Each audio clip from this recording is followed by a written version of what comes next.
pero ya está en línea Nicolás Kreplak, ministro de Salud de la provincia de Buenos Aires. Nicolás, Cintia García, todo el equipo de La Primera Mañana, te saludamos. Buen día. ¿Qué tal? Buen día, Cintia. ¿Cómo estás? Bien, muchas gracias por atendernos. Bueno, siempre es interesante charlar con vos, así como un inicio del pimponeo de tantas cosas de actualidad que tenemos, sobre cómo va la campaña de vacunación y cuáles son los pasos a seguir con respecto a cómo se sigue, ¿no? Pensando además en los parámetros del otro lado del mundo, las estadísticas de Alemania, de algunos países, los grupos antivacunas. ¿Qué está pasando aquí puntualmente en la provincia de Buenos Aires? Sí, nosotros venimos bien con la campaña de vacunación. La verdad que Argentina está, algo que esperábamos cuando empezó, que como Argentina tiene una costumbre de una vacunación profusa, bastante masiva, y que los movimientos antivacunas no existían hasta esta pandemia, entonces no tenían un sustento social muy grande. Nosotros estamos en la provincia de Buenos Aires arriba del 80% de la población total ya vacunada con primera dosis, estamos arriba del 65% con la segunda dosis. Seguimos avanzando, todos los días estamos vacunando a gran velocidad, seguimos con los niños de 3 hasta 12 que tenían más de 50 años con Sinopharm, y estamos empezando también con el equipo de salud, que empieza a recibir una dosis de refuerzo, es decir, gente que ya había alcanzado el óptimo de la vacunación, pero como fueron los primeros en vacunarse, estamos empezando a darles la dosis de refuerzo por de 6 meses. Eso es donde estamos ahora, y cómo vamos a continuar. Todavía nos falta un porcentaje, pues yo dije más del 80%, pero teníamos que llegar al 100%. Entonces, ¿cómo hacemos para llegar a ese 20% que aún no se vacunó? Bueno, supongamos que hay un 5% que no se puede, pues menores de 3 años, pero tenemos hasta un 90%, 92% que podríamos llegar fácilmente. Y bueno, ahí hay que hacer un trabajo que seguimos haciendo todos los días, de ir de casa a casa, en los trenes, en los colectivos, hacer todo un trabajo para buscar a toda la población, pero no hay que frenar. Lo que comentabas recién de lo que está pasando en Europa es un reflejo muy claro de lo que tenemos que hacer nosotros. Si llegamos al invierno próximo con porcentajes de vacunación como se han visto en muchos países de Europa, corremos el riesgo de tener una ola grave como se ha visto ya. Si quiere llegar con una población mucho más inmunizada y protegida. Es importante eso que decís, ¿no? Porque estamos en una etapa de post-pandemia, o pareciera ser, o tiene la percepción, por lo menos acá y en este momento. Ahora vos ves los parámetros de Europa y decís, bueno, vamos a ver cómo nos va a afectar eso. Ahora, si uno, te pregunto, ¿estamos en una post-pandemia en este momento? Bueno, si uno va a decir que post-pandemia es cuando termine la pandemia, uno debería decir que no. Claro. Pero también estamos en una situación social y epidemiológica muy favorable, que también fue lo que se vio en Europa en el verano de ellos, ¿no? Estuvieron en un verano con muy pocos casos, con un nivel de apertura muy grande, y se hablaba, bueno, en Europa está todo liberado y acá estamos con restricciones, y estamos a la inversa en términos de las estaciones, de los climas, y esta es una enfermedad que se va a ver con más refuerzo en otoño y primavera. Entonces, tenemos que prepararnos para llegar a ese momento con las mejores condiciones. Quizás podemos, porque nos da la epidemiología y lo podemos hacer, y además lo necesitamos como sociedad, tener muchas menos restricciones, pero eso no significa liberar absolutamente los cuidados. Por eso yo creo que hay ciertas líneas de cuidado que tenemos que sostener, seguir con los testeos, seguir con el uso de barbijos y el distanciamiento en los lugares cerrados donde uno puede hacerlo. Pero tenemos que pensar que para el invierno próximo hay que estar mucho preparados por estos caballos. Nicolás, ¿cómo estás? Emanuel Herrera te saluda. Y a propósito de este contexto favorable, se puede empezar a planificar otras cuestiones que intuyo quedaron pendientes en la agenda del Ministerio de Salud de la provincia de Buenos Aires. ¿Cuáles son esos ejes en la gestión en esta segunda etapa y ya con una situación epidemiológica que esperemos perdure y es mucho más calma? Sí, tal cual, porque por ejemplo una cosa que no pudimos hacer fue ponernos a hacer reformas edilicias en todo el sistema de salud, que era muy importante. Hicimos mucha obra para ponerlo rápidamente en funcionamiento y optimizar las camas. Si nosotros techicamos la cama de terapia intensiva, eso llevó mucha obra atrás. Pero hay muchas otras cosas, por ejemplo, que había que ponerse a hacer, que no eran estrictamente atención del COVID, y que no podíamos hacerlo porque no podíamos intervenir en un hospital en pleno sobrepoblación o estrés de uso tan grande.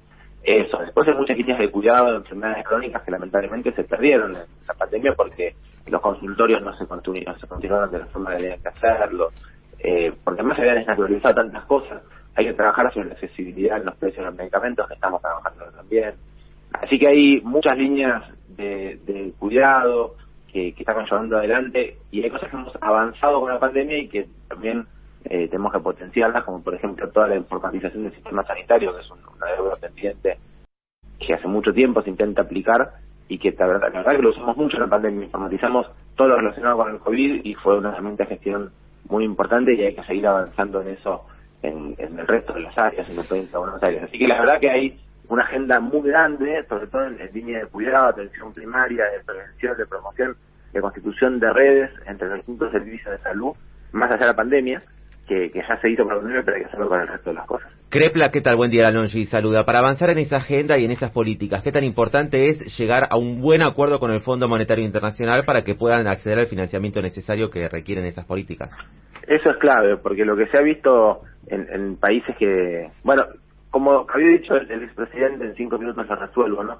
Los países que aceptaron las medidas de ajuste que planteó siempre el Fondo Monetario Internacional para poder cerrar acuerdos, y el ejemplo más patente quizás es el de Grecia, terminan con una reducción en políticas sociales muy grande, y tiene una afectación en salud infernal, y se ha visto una reducción de expectativa de vida, un aumento de la mortalidad con enfermedades prevenibles, una discontinuidad en el tratamiento de, por ejemplo, el VIH. Otras cosas que estamos haciendo fuertemente es trabajar fuertemente en mejorar el acceso al diagnóstico, el tratamiento precoz y oportuno del VIH. Estas cosas se han visto reducidas en todos los países porque se metieron a medidas de ajuste, de lo que se llaman las políticas de austeridad. Y así que tenemos que tratar de lograr que, de acuerdo con el Fondo Monetario Internacional, contenga, además, las posibilidades de tener las mejoras del sistema sanitario. Claro, no es una discusión solamente económica, es muy interesante, claro. Y de paso la recomendamos para ampliar esta nota que escribiste en página 12 junto a Jonathan Confino, las consecuencias sobre la salud que podría generar un mal acuerdo con el fondo. Y me impactó de esa nota el dato de Grecia, ¿no? Y en Grecia las políticas de austeridad implementadas luego del acuerdo con el Fondo Monetario Internacional en el 2010 aumentaron un 40% de los suicidios y 2,6 veces los casos de depresión, y hubo brotes de enfermedades como la malaria. O sea, es tan importante desde qué lugar se posicionan los países para renegociar la deuda. Cuando uno se pregunta cuál sería en todo caso un buen acuerdo con el fondo, ¿hay posibilidades de buen acuerdo con el Fondo Monetario Internacional? Y es indispensable que el acuerdo que tengamos no impida el desarrollo de nuestro pueblo. Claro. Y nuestro pueblo tiene que desarrollarse, porque esta discusión se da en términos económicos, no se dice, bueno, cuánto nos va a costar, qué porcentaje del PBI, y está bien, eso es una parte de la discusión. Ahora, para llegar a eso, a lo que tenemos que pagar de deuda, ¿qué otras políticas no se van a poder llevar adelante? Entonces uno tiene que ver sobre lo que tenía planificado, sobre lo que necesita llevar adelante, cuáles de esas cosas no van a tener presupuesto para hacerlas, o directamente van en contra, porque a veces hay incluso algunas de los acuerdos que se plantean que tienen que ver con ciertas liberalizaciones, flexibilizaciones que afectan directamente a la salud. Entonces, nosotros tenemos que lograr que el acuerdo sea el acuerdo que podemos pagar sin afectar, por ejemplo, las políticas sanitarias, entre otras cosas, porque también tiene que haber desarrollo económico, industrial, productivo, etcétera. Pero me parece que es interesante en el contexto también de la pandemia, que hemos visto la importancia de tener un sistema de salud robusto, que no podemos, por necesitar llegar a un acuerdo con el Fondo Monetario Internacional, desconocer la importancia de cuidar. Entonces, en este contexto, para decirlo claramente, Nicolás, ¿vos crees que el acuerdo con el Fondo Monetario Internacional es, y teniendo en cuenta lo que acabas de decir, una prioridad? Yo creo que es una prioridad tener sostenibilidad macroeconómica.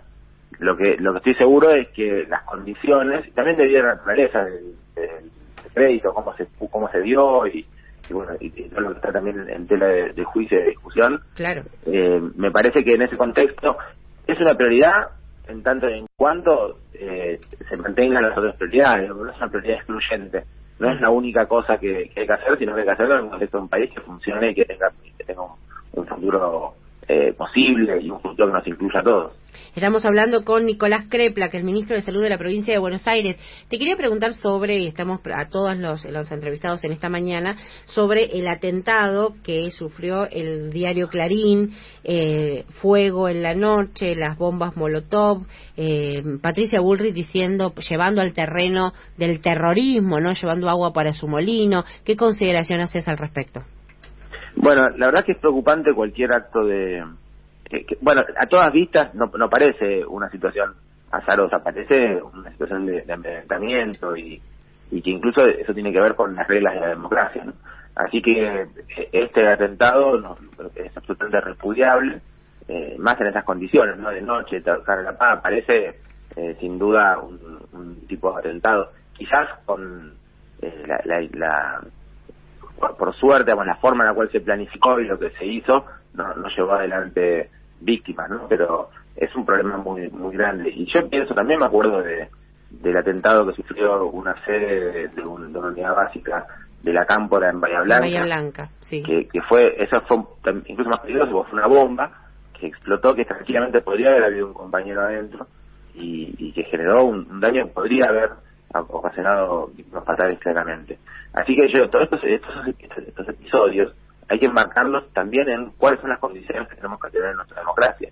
No podemos tampoco azuzar y acompañar y divertirnos incluso mediáticamente con algunos personajes que dicen barbaridades, porque ya hemos aprendido incluso con discusiones respecto también de las garrafadas y el fútbol, digamos, no podemos estar estimulando la violencia de cuestiones políticas de ninguna manera, en ningún lugar. Uno puede tener todas las divergencias o diferencias en lo que piensa, incluso en los proyectos de país, pero eso tiene que mantenerse siempre dentro de un marco de responsabilidad y democrático, de diálogo. No podemos ni hacer oídos sordos, ignorar ni azuzar ninguna situación violenta, no solo las violencias claras y expresas como por ejemplo un atentado, sino tampoco las violencias simbólicas, las discriminativas, todo tipo de discusión, de agresión hacia el otro, descalificación, acusación, estigmatización, conlleva después algún tipo de situación violenta. Así que hay que cortarlas de raíz, teniendo también mucho más responsabilidad nosotros.